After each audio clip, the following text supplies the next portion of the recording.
All right, Mr. Trebek.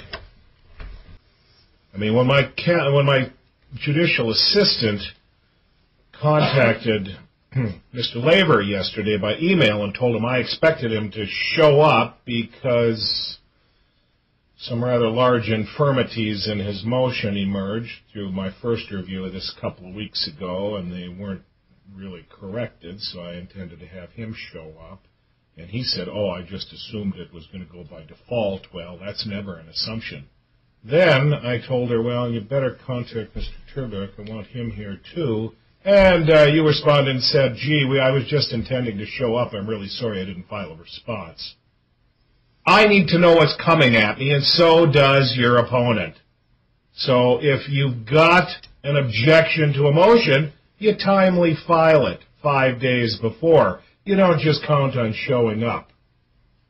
I like to try to resolve these things on the record at the hearing, and therefore I need to see it in a timely fashion before the hearing so I can get my law clerk onto it if it involves technical issues, so I can do some thinking about it, and so I can dispose of these things from the bench.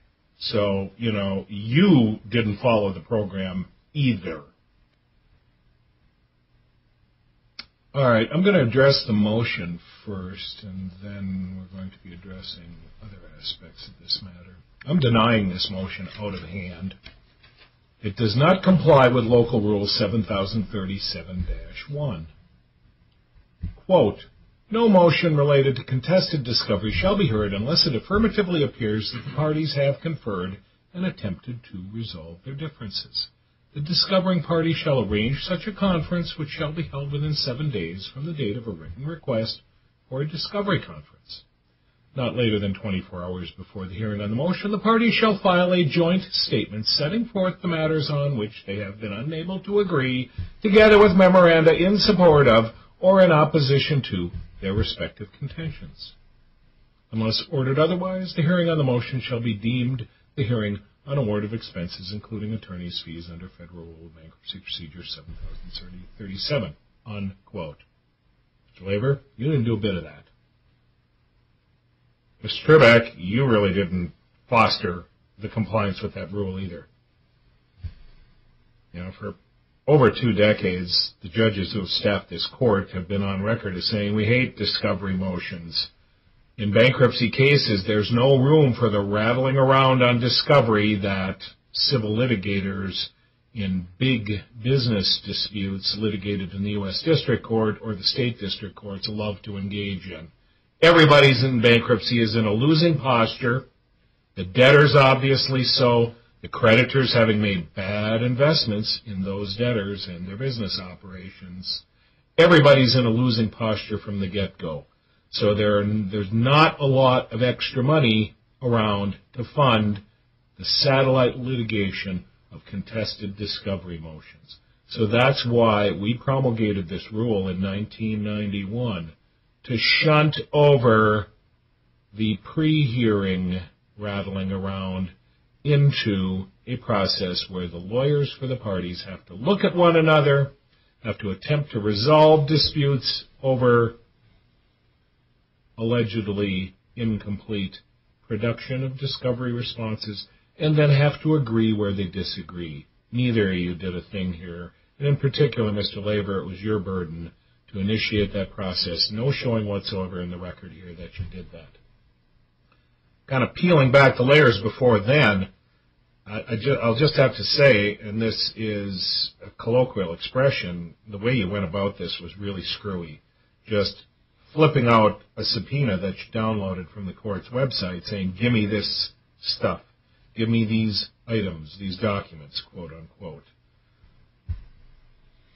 The way to cue all of this up, to push it forward, so if you do get a response that you think is incomplete, if you get obfuscation, if you get stonewalling, the way to do this is to set it up, captioned in the case or the adversary proceeding, as a request for production of documents that puts the onus over onto the respondent to then answer producing the documents and accounting for the inability to produce them under oath. Then I've got a record.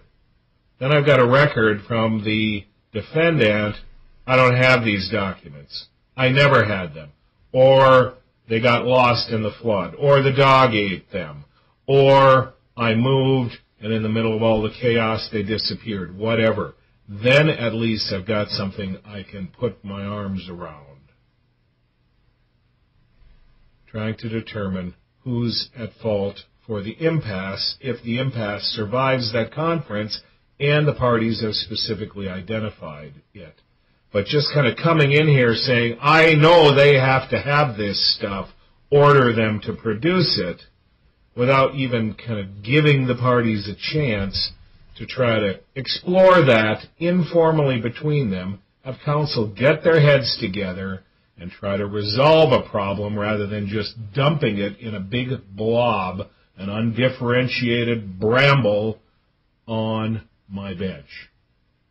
So I'm denying this motion for, number one, the fact that the discovery process here, and I assume the service of a subpoena just in and of itself, even though it doesn't really fall under Part 7 of the bankruptcy rules very strictly, subpoena is an ancillary enforcement device generally used to compel production of documents from a third party to the litigation. A bank, for instance, will always say, I need a court order or I need a subpoena before I can produce those customer records. When you're dealing with compelling a party to the litigation, a named defendant, you use a discovery request. And then if you have problems, then you bring on a deposition with a subpoena ducis tecum. I mean, I was just sort of baffled to look at the record here and see how you'd gone forward on this, Mr. Laver. I don't know where you got the idea that that was the right way, because it simply isn't. It simply is not the right way to cue the matter up to ultimately get court compulsion if the defendant is saying the dog ate the homework and you don't believe him. I'm not saying you should believe him in anything at this point, but you haven't cued this up in a way to properly trigger the device of compelled disclosure, and you certainly haven't brought it up, brought it forward, styled and channeled it in a way to justify me ordering him to pay your attorney's fees. If you look at Rule 7037, the federal rule, not the local rule, which consists of no more than the text I just quoted, if you look at the federal rule, you have to get an order compelling the disclosure first and then have manifest failure to comply before you've really got a good, strong case for an award of attorney's fees. I can't conclude here that the responses that you got in the first instance were so deficient as to be in violation of your requests and the obligation under whatever legal authority governed the way in which you did it, the obligation to bring forward the documents. Mr. Turback, though, I got to say, if it's a subpoena and it's deemed to be an order of the court to compel the production, a letter from you, when it has been taken that formal, whether appropriately or not, just a letter from you is not really the appropriate response. Something from your client under oath responding to the particulars really is.